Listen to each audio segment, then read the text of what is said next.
Hey everyone, welcome to the Optispan podcast. I am joined again today by Nick Arapis. It feels like it's been a while since we've sat down and recorded. I know for our viewing audience, they probably can't tell, but there's been a lot going on around here for the last few weeks, and so we're back in the saddle today.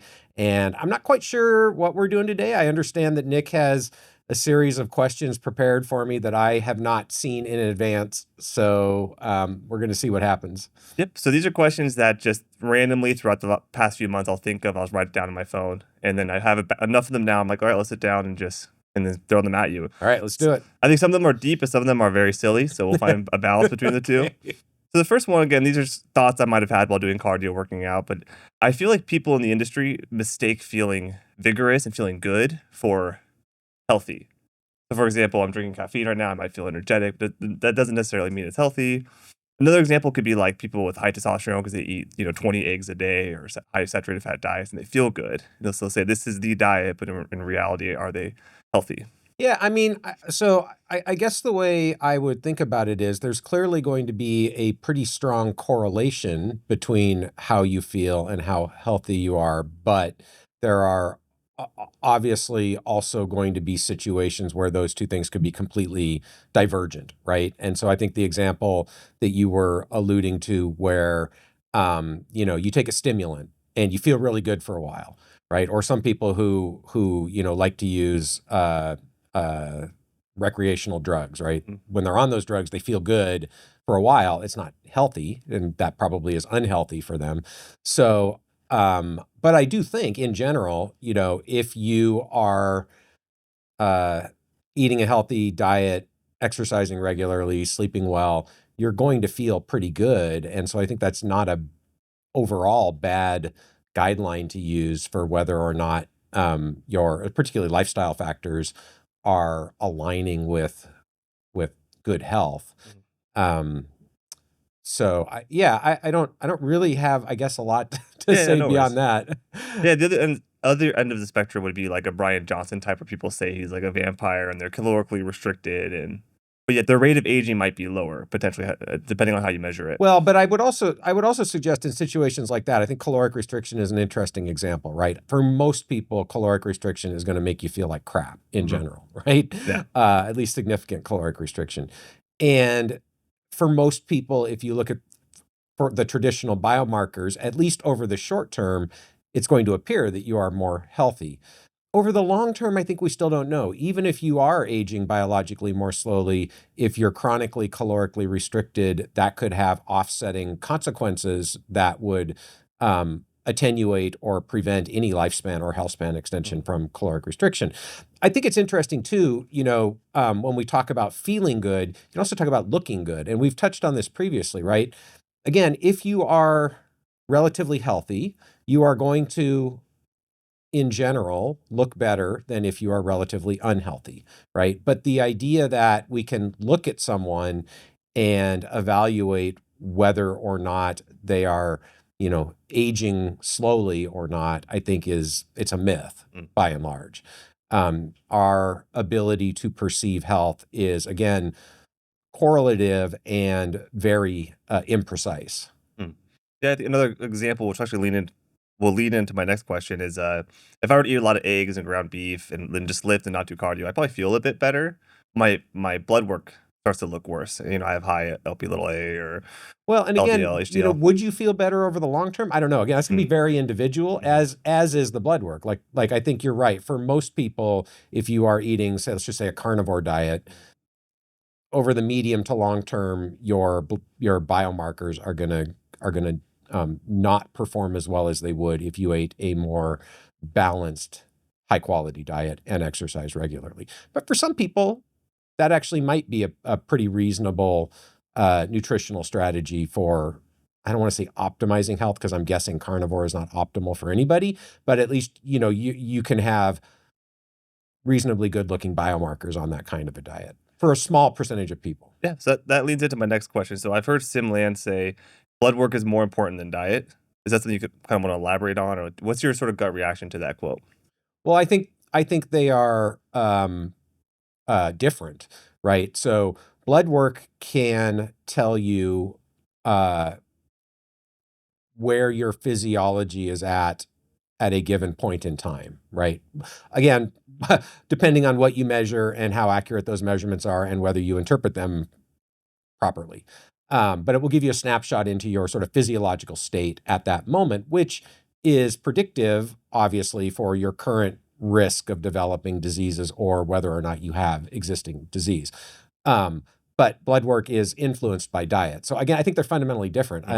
In terms of, what I would prioritize if you were going to do one or the other, like eat a crappy diet and get blood work or eat a good diet and don't get blood work, I'd say eat the good diet. That's my gut reaction, Yeah. right?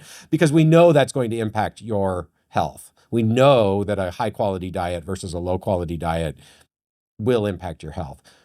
Do I believe that most people should get regular blood-based biomarker assessments? Yeah, I absolutely believe that. But I think it's more important to take actionable steps to improve your health that you know will improve your health versus measuring biomarkers.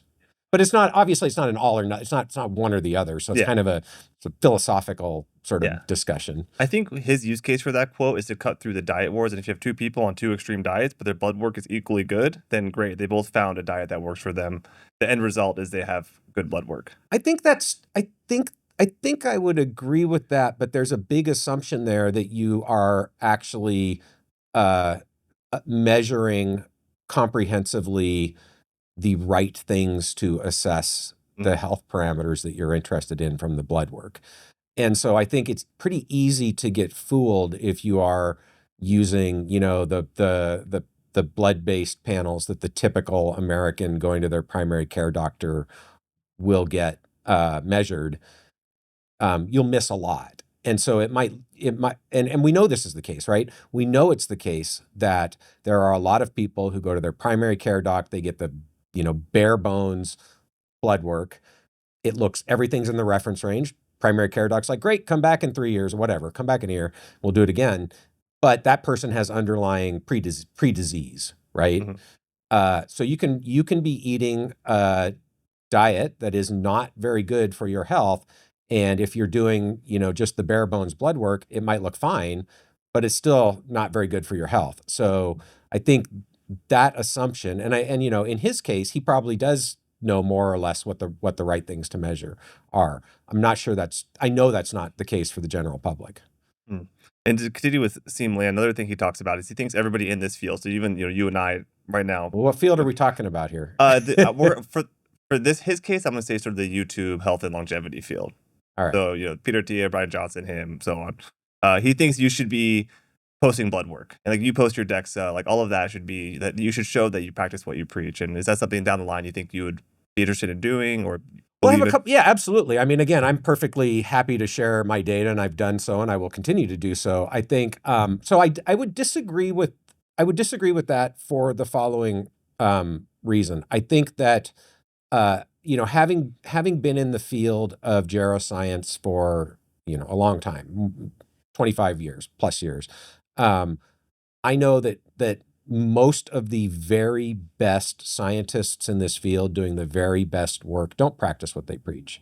And let me take that back. It's not that they're preaching anything, right? But they are not practicing an optimal, healthy lifestyle.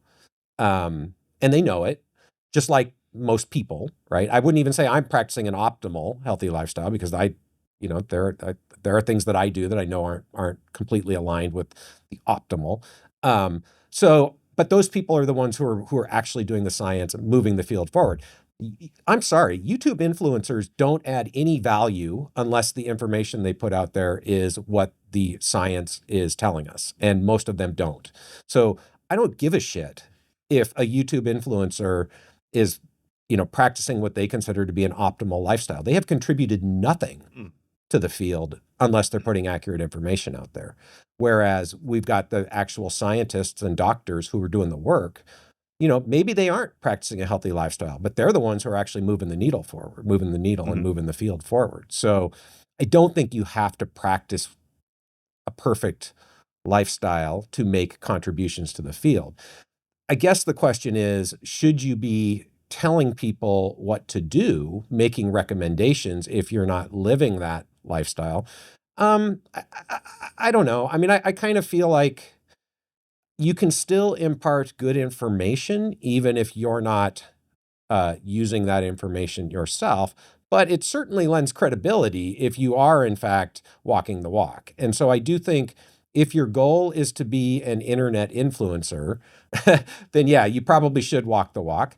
Having said that, there are lots of ways to fake it, right? If we talk about like the fitness and bodybuilding world, right? All these people, these influencers, who are jacked, who say, "I've never taken steroids," right? Of Yeah. course, they're taking steroids, Mhm. right? So there are lots of cosmetic ways to fake it, fake how you look, and you can. I mean, again, sure, I could post my blood work. He can post his blood work. Anyone can post their blood work. Who's to say it's really their blood work, right? Yeah. I mean, again, if I wanted to fake my blood work, I could put a fake blood work out there. So I don't Yeah. know. It's Yeah. Good intentions, but in practicality, it might be hard to execute or. and verify, Mhm. right? Again, it's like there's a lot of stories out there about people who have gotten popular by doing by creating a spectacle, right? How do we know they actually did it, right? We've got Mhm. stories about people who supposedly went to Mexico or went to secret islands and did gene therapies because how do we know they did it? They said they did it. Mhm. How do we know? Mhm. Yeah. So, Yeah. it's hard to verify a lot of this stuff. So I'm not sure there's a ton of value in uh, saying that the expectation is people share their data because the data dishonest people can fudge the data anyways. Okay. And again, my view is having been around this field a long time, there are a lot of people who will fudge the data and say things that aren't true, and it's hard to know who to trust and who not to trust. Yeah, I think just to sort of simplify, it's like if you're hiring a powerlifting coach, you'd want to look at their best numbers. Be like, wow, this person benched 500. They know how to powerlift. Yeah. Again, I'm speaking for him, but I think it's a bit of that. But in But this that field, that does not apply to this field. I believe that does not apply to this field. I think, especially if you're talking about health span and longevity, right? That in the case of the fitness world, it's pretty clear whether or not somebody is a power lifter, right, or a bodybuilder or a marathon runner, right? Those things, there's no ambiguity about their ability to excel in those areas.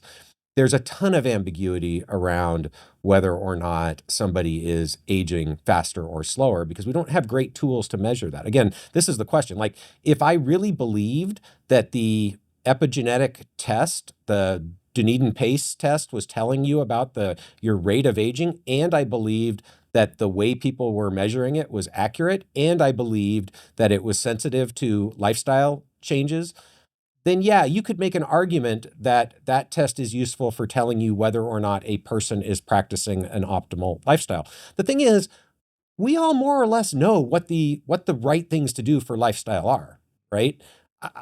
I don't need Brian Johnson or anyone else telling me, eat a whole food diet, right? Shop around the edges of the grocery store, exercise regularly, get good quality sleep, have human relationships that are meaningful, right? So once you get outside, those are the major levers. I think the question is, once you get outside of that, what works, what doesn't work? What are some strategies people can use to try to optimize their lifestyle? What medications should people be taking when they need to take them? What are the right diagnostics?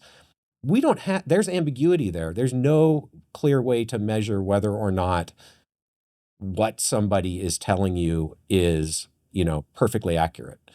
And so I don't think you can look at somebody or look at their numbers and make any sort of determination about whether that person knows what they're talking about or not. Yeah. All right, that's I think you helpful. have to be guided by what do they actually say? Does the science back it up? If they lie to you once, they're probably going to lie to you again. Mm. Yeah, so the integrity and everything. Yeah. All right, so changing subjects a bit. So, how would you describe aging to a 5-year-old?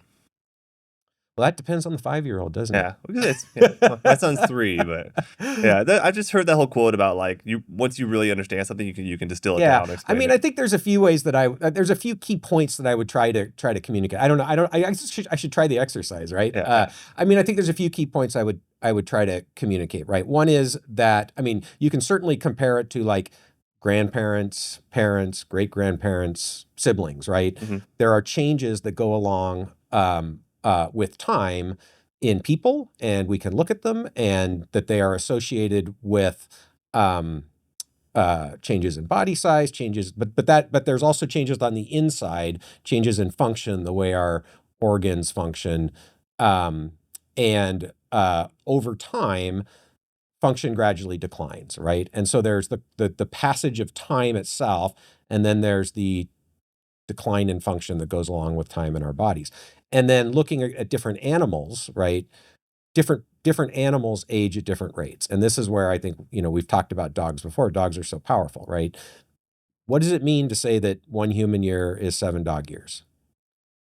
It means dogs are aging about 7 times faster than people do. So they go through that same process. It's just accelerated, right? So I think maybe that means I don't understand aging, but I think the way I would try to explain it is by using examples that the child is going to be familiar with to first start by talking about what does aging look like? Mm. Yeah. And what does it look like in people? What does it look like in dogs? Why is it happening? Why is the same thing happening in people and dogs, but at different rates? Yeah, my son has a series of books that he's 3 years old. They're like Newtonian physics for babies. And it's Yeah. like it talks about gravity in like very simple ways, but maybe you could write aging for Well, babies. given that answer, I'm not sure I should be the one to write that book, but I do think it is actually it would be a useful exercise to go through, because I think you're right. If you can communicate it to a 5-year-old, you can communicate it to almost anybody. In a way, though, I feel like this subject is even harder than physics or other ones that you could potentially try to distill down to a 5-year-old. But That may be because we understand aging less than we understand physics. yeah, that could be a good part of it. The other one I was going to do was, what's your elevator pitch for aging? If you just had 15 seconds to tell someone, would it be relatively similar? Or No, I mean, I think it depends again on who the audience is, but I think for most people who are interested in human health and longevity, it's really just the observation that when you think about the most important causes of death and disability and functional declines, almost all of them have age as their greatest risk factor. And it's not even close to the things that they're used to thinking about. So, we typically talk about, blood pressure or what you eat or whether you smoke as important risk factors for disease, right? Age is 10 to 100-fold greater than all of those other things combined. And that there is a biology of aging.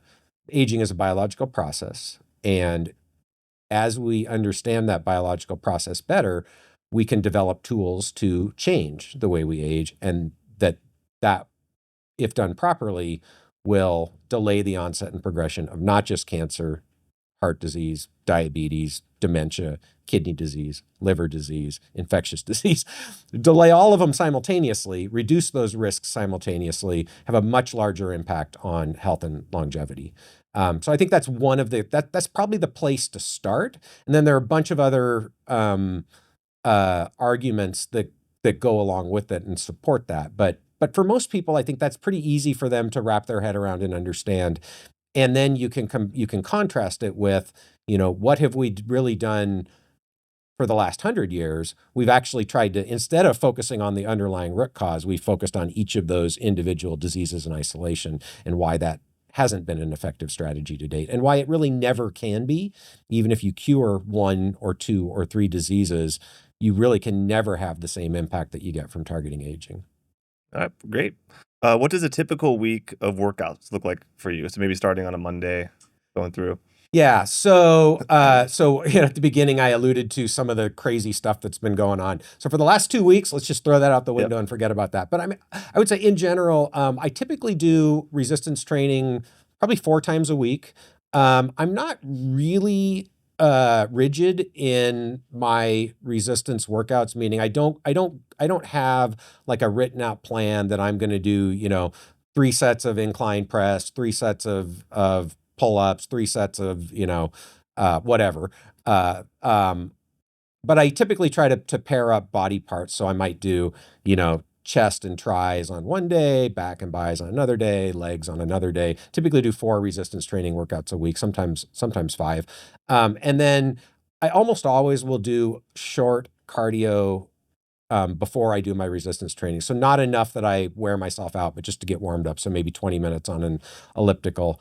Like to get out and do at least one. I'd love to do one hike a week, but lately we haven't been hitting that. But do something outside, get some exercise outside. And then I usually will do, stairs or a stair stepper cardio once a week get some interval training in. I'd say that's pretty typical. I don't I don't I don't do a lot of what I would consider dedicated cardio time. It's more, like I said, get outside and do a hike, or just try to get some, 20 minutes, 30 minutes of stairs in to kind of get some interval Yeah. Well, training. you have a good VO2 max, so you're getting enough in. But so it's part of you kind of auto regulate, see what feels good, how many sets you want to do. Like you don't want a set program that feels too like rigid for you. Yeah, I mean, I think again, maybe I would do better with the set program, and I've done that before. But I'm at a point now where it feels pretty good to go in. And again, I kind of know what body parts I want to do that day, and it's mostly based on what I did the last time. So I'm not doing the same thing twice in a row, but also sort of how I feel. And sometimes I'll throw an extra set in. Sometimes I'll drop an exercise. And then once in a while, like if I've missed a resistance workout or two, I'll just kind of do a whole body, fewer sets per body part, but just kind of hit the whole body in one workout. So just kind of go with what feels right that day. Again, I don't know if that's optimal, but it feels good for what I'm doing right now. And so I don't really see a need to change it at this point. Yeah, I like it. My analogy is kind of like jazz, like the music, where you learn the notes, you learn everything, and then once you have that structure, you can kind of break the rules, kind of do your own thing. Yeah. So if you meal track for a while, then you can kind of know what you're doing. And I also want to try not, I think one of the challenges people run into is they get bored, right? Yeah. And so, I want to be sure that what I'm doing is sustainable. And so I think if you get too rigid, sometimes it can be hard to sustain that because it starts to feel like a chore that you don't want to do, right? So, like right now, like I love doing pull-ups, but I'm kind of sick of them right now. So it's like I'm not going to go in and force myself, to do 3 sets of 3 different kinds of pull-ups in one workout, because I know that if I keep doing that, it's going to get to the point where I'm just going to dread it and not want to do that anymore. So I think it's useful to, at least for me, to have some flexibility in that way. Yeah, I'm right there with you. I competed for a decade, and then after that, you're kind of like, oh, there's no rules anymore. Like I don't have to do this program. Yeah, and it really depends on what your goals are, right? I think that's really important. My goal is not to go out and be a competitive, weightlifter, powerlifter, bodybuilder, right? Yeah. So I don't feel like I have to keep, constantly trying to put on lean mass or hit new PRs. Although I do like to hit new PRs. I don't feel that pressure that I have to keep really optimize my workout. Do you identify with the TA's sort of idea of training for longevity or training for the centenarian decathlon type thing? I like the idea. I don't personally approach it from that perspective. So again, I think it just depends on what works for you. I think if that mindset facilitates a lifestyle pattern that is sustainable for you, great, do it. Personally, I don't feel like I need that. That's not a driving force for me. All right. So next question is, what's the most unpopular opinion in this field, so let's say geroscience, that you think you hold? Oh gosh. I don't know what the most unpopular opinion is, and it depends again on who we're talking about as the audience, right? But I think one of the unpopular opinions that I hold among certain circles is that the pace of discovery has slowed and stagnated, particularly when it comes to interventions that impact longevity. And again, I'm just presenting the data. Like I don't really think there is any disagreement on the data. It's just that a certain portion of the community wants to believe that we are approaching radical life extension and immortality, and there's no data to support that. In fact, the data clearly show that we have failed to do any better than caloric restriction in 40 years in terms of lifespan. There's no ambiguity there. And so I think that I don't know if they don't like the opinion. I think they don't like the fact that I talk about Mm. it. But the reality is, if you want to believe that we are close to extreme life extension, radical life extension, immortality, longevity, escape velocity, whatever you want to talk about, that's great. That's religion. Mm. That's faith. It's not science. Mm-hmm. Yeah, I see our core audience appreciates that for you. We get some flyby people who view and they'll leave a comment of like kind of shoot the messenger type thing, like they're Yeah. mad at you for being negative. And look, I want it to be true. Yeah. Like I am not against radical life extension as long as healthspan goes along with it. I want that to be true. I think it's possible, but there is no evidence that the current approaches being taken are going to get us there. That's I think maybe the other piece is, I think there are people who have made a living by proselytizing this idea, and their approaches aren't going to work.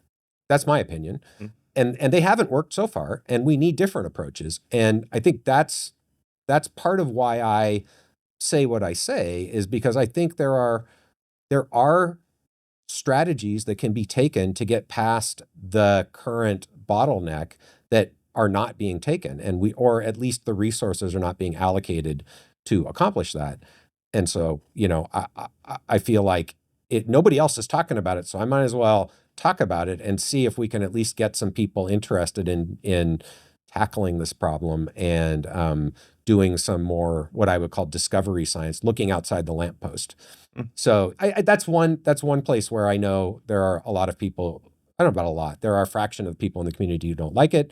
I have been not invited back to meetings because I talk about it.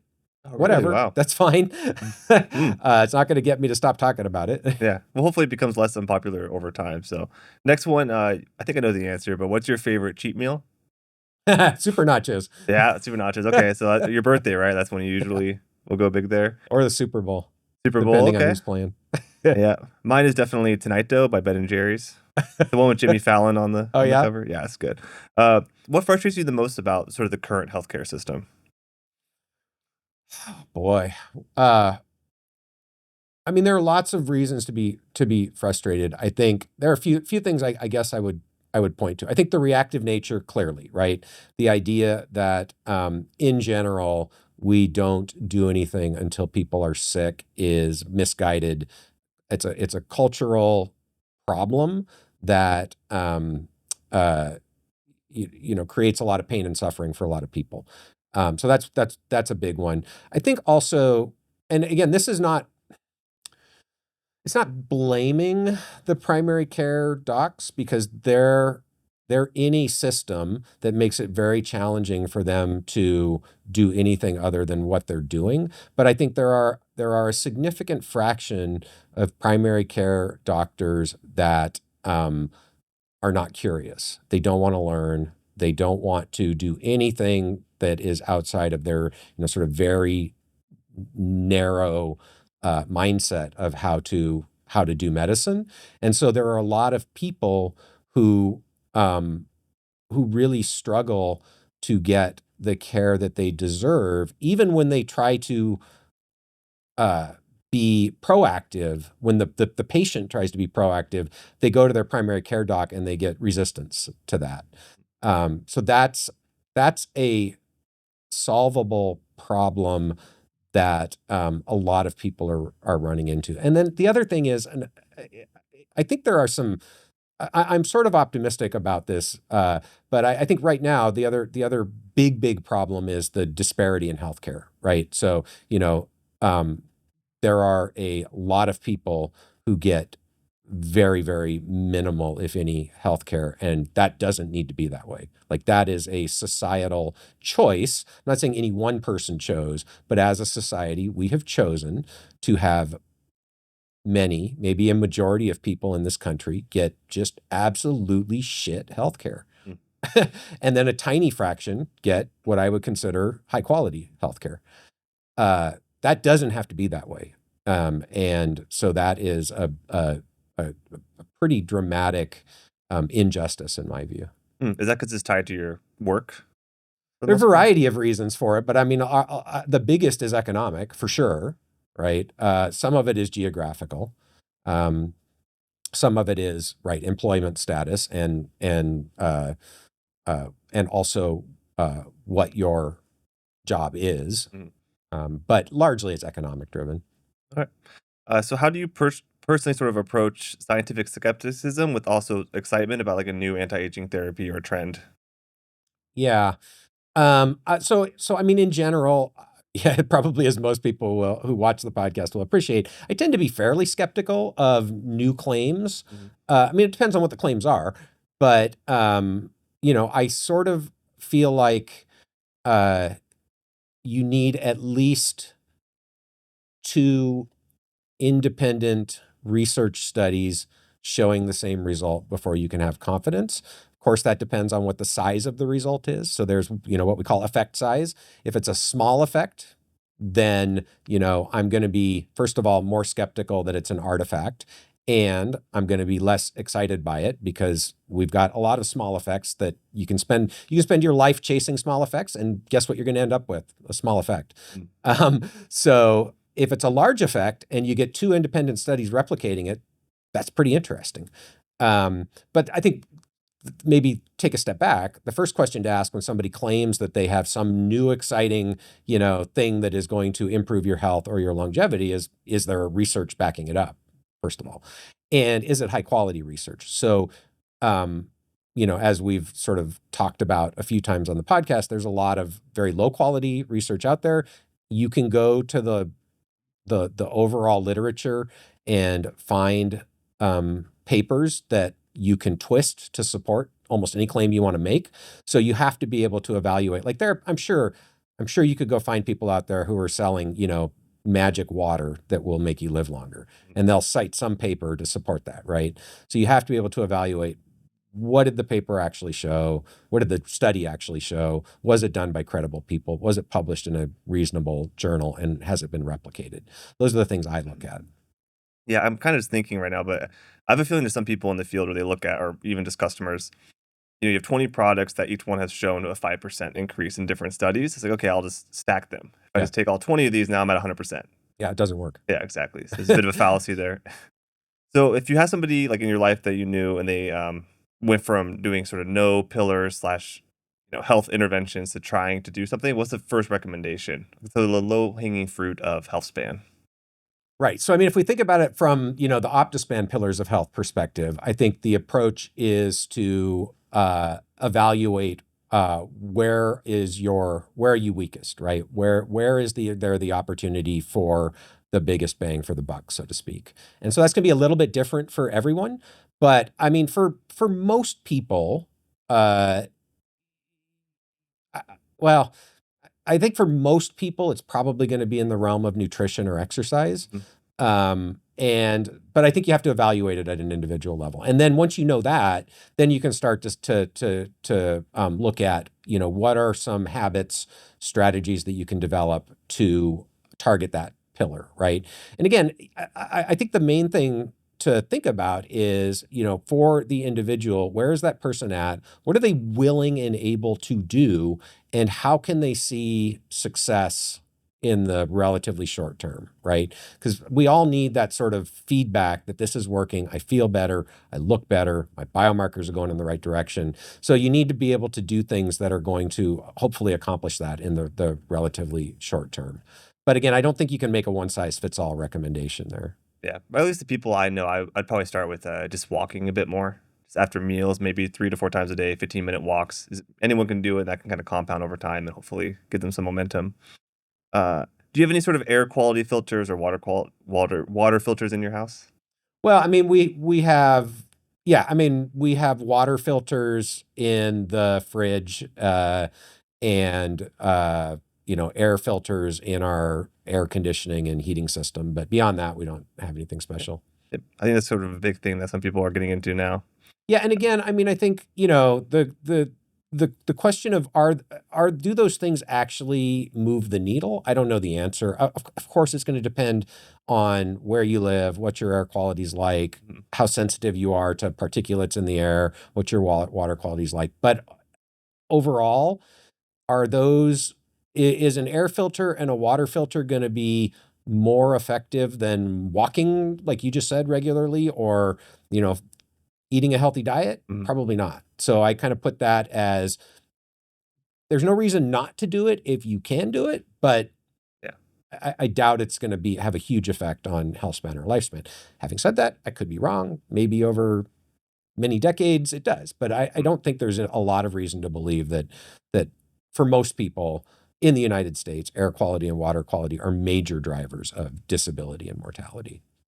So next question is, do you have a friend, they just turned 40, they want to get into health span and paying attention to their biomarkers, and they're like, man, like what should I even look at on my blood work? Like what's sort of like the, again, low hanging fruit or like the big things? Yeah, I mean, again, so we'll actually do an episode here pretty soon, I think, going through what we look at Optispan. So I don't want to try to go through all of the biomarkers, but I think in general categories, right? You want to look at your metabolic homeostasis, so glucose, insulin, A1C, right? That can tell you something about the way that your body is handling glucose and your metabolic health, liver, kidney function, lipids. So, are you at higher risk of cardiovascular disease based on the blood-based biomarkers? Hormones, for sure. That's one that a lot of people don't get that they should get. Vitamin deficiencies, nutritional deficiencies, heavy metals and toxins, inflammatory markers.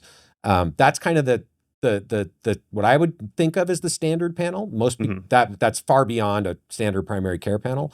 But that's kind of what I would think of as the standard panel. And then you can go beyond that and look at things like multi-cancer detection test, things like that.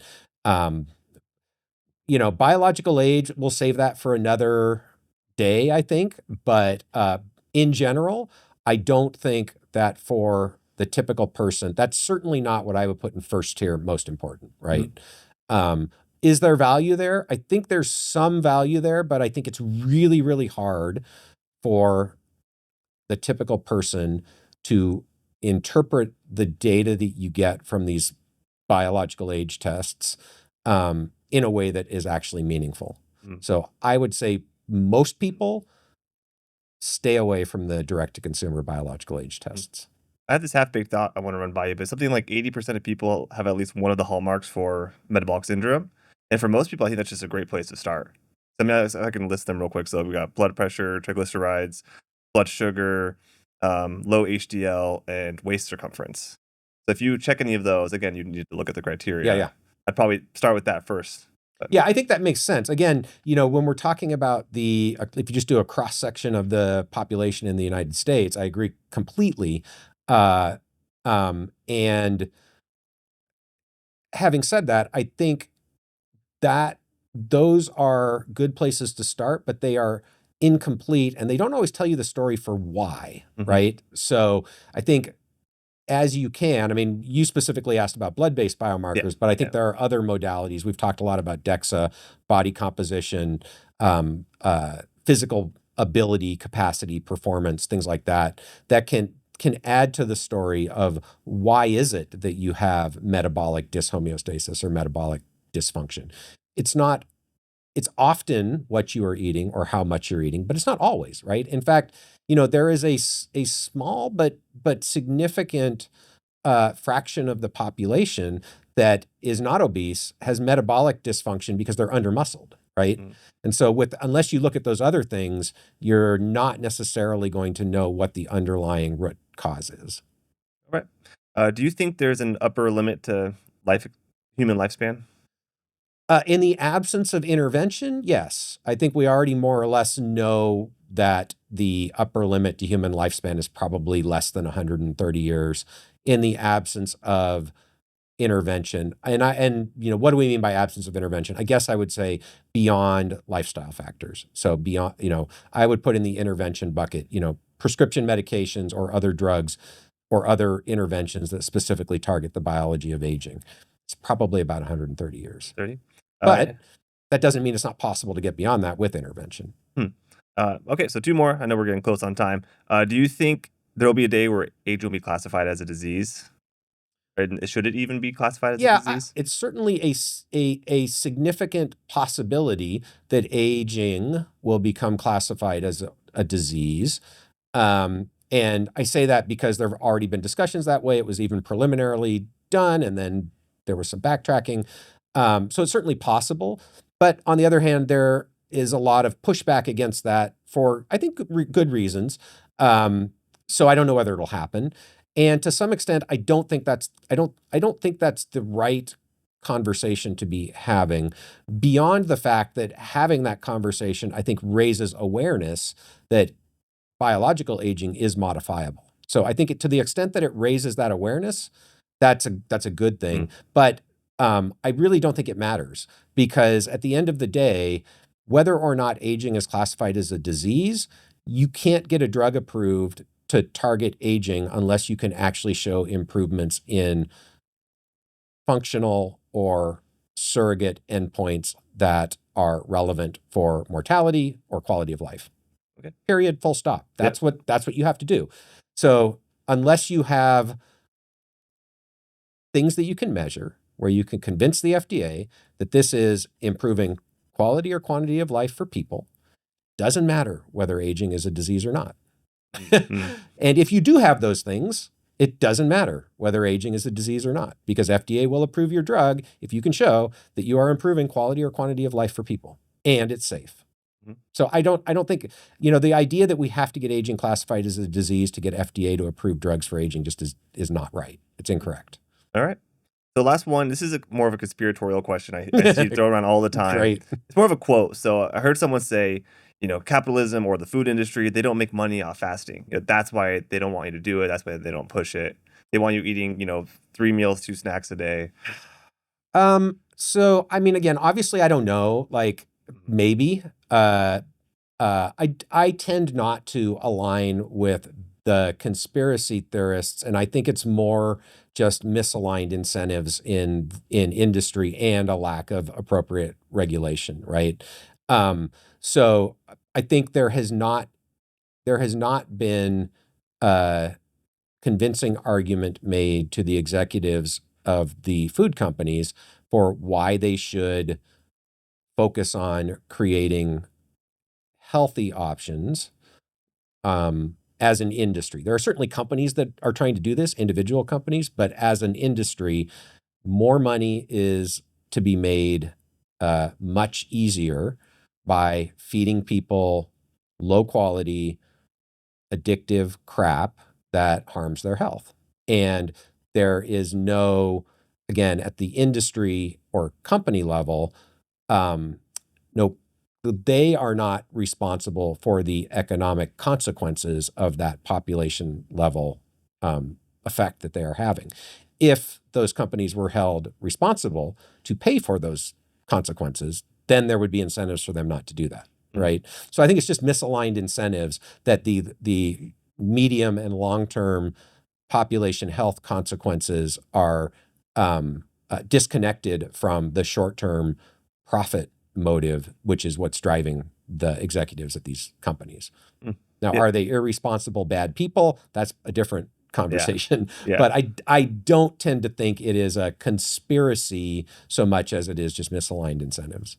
Yeah. And part of it is just sort of using that conspiracy to justify why fasting or whatever must be good. And the other thing I think we would be aligned with is they'll point to like the food pyramid being an example of them trying to push more cheap carbohydrates. Again, I don't think it was at the level of conspiracy. Were there cases where individuals who were involved in the committees that sort of developed these guidelines were also, had stock in companies or were on advisory boards for companies? Yeah, that probably was the case. That happens all the time.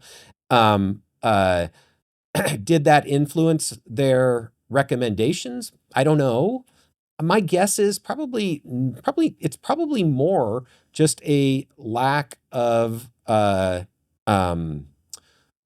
quality data and understanding of how these nutritional recommendations impacted health at the time that they were made. And people should recognize, once these sorts of, committee-based recommendations are implemented and put into use, it takes a long time to fix that. Like, cleaning up the scientific literature is a really, really, really slow process. I've talked before about how we're two decades on and we're still cleaning up the mess around sirtuins and resveratrol. Like, it takes a long time, even when everybody knows the answer. Like, everybody knows this was bad data and we gave people bad recommendations. It still takes decades sometimes to clean this stuff up. So is it possible there was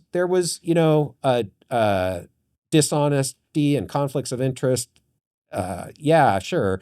My intuition is that wasn't the driving force in some of these bad recommendations. It was just, limited information, sloppy science. Maybe the people who were making the recommendations were not that qualified to make those recommendations. And bad recommendations got into popular practice, and it takes a long time to change them. Yeah, that makes sense. All right, Matt. Well, that was fun. Thank you for your time. All right. Thank you. And thank you for watching the Optispan podcast. As always, I'm sure this will generate some comments. Please feel free to leave them below. And of course, we'd love to have your questions. We'll maybe do another episode and try to tackle some of those as they come up. If you're not yet a subscriber, please hit that subscribe button. And we hope to see you next time on the podcast.